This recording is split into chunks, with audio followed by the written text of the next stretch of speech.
Teasers sure are fun, aren't they? This is certainly true for Magic the Gathering, where we currently have a whole slew of upcoming Magic the Gathering sets and products that have been teased to us, while still nothing substantive has been offered. And therefore, this is creating a season of major hype and major speculation for, well, shall we run through the list of what is currently being thrown our way? Shadows over Innistrad, Eternal Masters,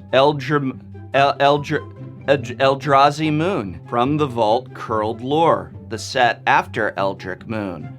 Going to be a new plane, but what's the theme? Conspiracy. Commander 2016, what's the theme? Product that may or may not be replacing Event Clash deck packs. Wow, that sure is a lot of things to get excited about all at once for the rest of the year now. With all this hype, people have been asking for my predictions about some of these sets, so much so that I decided to do a video where, logically, I'm just going to look at the next set coming out and then wait a while, pace myself. So, Shadows over Innistrad, the Professor's Top 5 Precarious Predictions.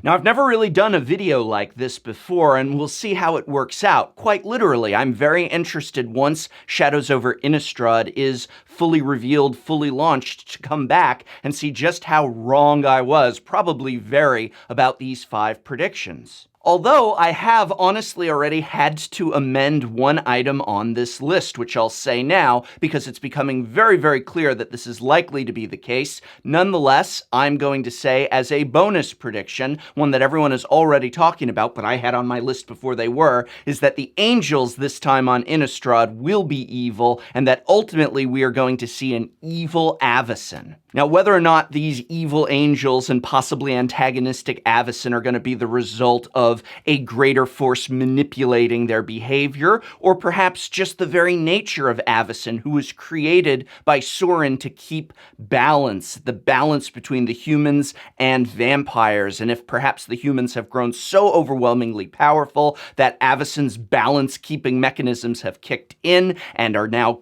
targeting the humans, we don't know. We'll see what's gonna happen. But I love the contrast of seeing angry evil angels and an angry evil Avacyn. I hope very much that this is going to come true. There have been a few people suggesting maybe the humans are perceiving things incorrectly. I hope that's not the case. Let's get into the real 5 predictions, 4 of which I really hope I'm wrong on, but have a feeling that I'm completely correct on. Prediction number 1, expeditions in Innistrad. This is perhaps my biggest prediction for Shadows over Innistrad, and that is that expeditions will return in the block, only they will not be called expeditions, but will instead have a Innistrad flavor name, such as clues or mysteries or enigmas. Oh, that one. Innistrad Enigmas. Now, they're not going to be lands, as was the case with Zendikar, but rather, I suspect they will consist primarily of the original Innistrad block's best hits. So I'm predicting we see expeditions like Liliana of the Veil, enigmas like Liliana of the Veil, Snapcaster Mage, Delver of Secrets, and all the other rares and mythics that you know and loved from the original Innistrad block, and possibly also several on-flavor reprinted cards from throughout Magic's history. Obligatory Damnation reprint. Oh, but if I predict cards like Snapcaster Mage and Liliana of the Veil will be printed as expedition-like bonuses, then that also brings me to my second prediction for Shadows over Innistrad. Prediction number 2, no reprints within the actual set of any noteworthy original Innistrad block cards. Anything that really desperately needs a reprint and sees play is going to show up as an Innistrad Enigma or whatever, and save for perhaps 1 or 2 of them, will not be within the Innistrad Return block. Just as the Return to Zendikar block did not have cards like Goblin Guide, Linvala, Keeper of Silence, Inquisition of Kozilek, Valakut, the Molten Pinnacle, or any number of cards that were needed that see play in other formats that have gotten outrageously expensive. None of them were there in the Return to Zendikar block, and thus I predict that we will not see any of them in Shadows over Innistrad. Let me take this moment to reiterate that I hope I am wrong on my predictions, but it's the way I see things going. Prediction number 3. Emrakul is on Innistrad and will turn out to be the Eldritch Moon. This is something a lot of other people are starting to put forward, and I think it is highly, highly likely. Just as Battle for Zendikar was about Ulamog and Oath of the Gatewatch featured Kozilek, so too will Shadows over Innistrad feature Emrakul as the big baddie. Enough with the Eldrazi already.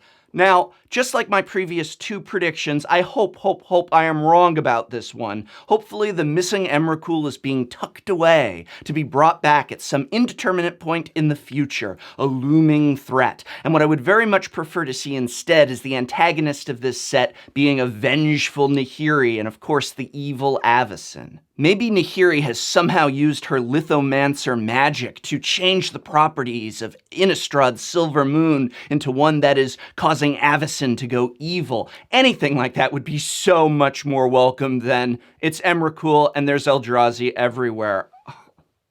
But yeah, my prediction is it's Emrakul and there's Eldrazi everywhere. Remember that Shadows over Innistrad was originally going to be the 3rd set in the Zendikar block, and development started before they changed to the 2-block structure, so get ready for a disjointed feel, perhaps. Now, prediction number 4, aside from evil angels, is the one prediction that I'm not going to be upset if comes true. Following my prediction that Emrakul will be on Zendikar and will essentially be the Eldrazi of the Eldritch Moon, I predict Lovecraftian horror theme. Hopefully, thematically, they won't want to just copy what they set up on Zendikar, i.e. tons of Eldrazi everywhere, Eldrazi creature cards, Eldrazi needing to be defeated by vampires and werewolves and humans banding together, But instead, they're going to feature a more psychological horror and aesthetic of madness. Now, personally, I've never actually been a major Cthulhu fanatic or Lovecraftian devotee, but I do feel that this sort of aesthetic, this sort of flavor works great on Innistrad. And if it means a choice between psychological thriller, delving into the mind of madness, instead of just Eldrazi everywhere, band together and defeat them, hey, Eldrazi, then I'm absolutely going to hope that this is the one prediction that does come true. And prediction number 5 is probably the one I least want to come true out of all of these, but I just know that this is going to be a thing, and that is colorless mana still matters. Please, no. Good. So, I know a lot of us are hoping that this whole colorless mana matters thing just goes away. It was just confined to Zendikar, and that we're not going to see new cards that require colorless to cast or colorless to activate abilities. But, this was going to be the 3rd set in the block. I don't think those designed cards have anywhere else to go, and I think that colorless is absolutely going to matter. Oh, brother, I do not want to have to deal with wastes or whatever they're going to be called on Innistrad during draft and sealed again. But mark my words, colorless is going to be pushed for a while to try and justify such a dramatic change. It's not going away, and we're not taking a break from it just yet. So, out of these 5 predictions, I very much hope all but one are wrong, but we'll just have to wait and see. And I absolutely will come back and check to see how right or overwhelmingly, stupidly wrong I was. So why not join me? Agree with any of my predictions or have some of your own? Let me know in the comments below, and we'll take a look and see who was right and what was wrong together. Hey everyone, I've added Tolarian Community College coffee mugs to the student store. So if you want a Tolarian t-shirt, a Tolarian playmat, or coffee mug, go to TolarianCommunityCollege.com and order yours today. Yes, I offer full international shipping, and now you can use code URZA, URZA, during checkout for discounted shipping.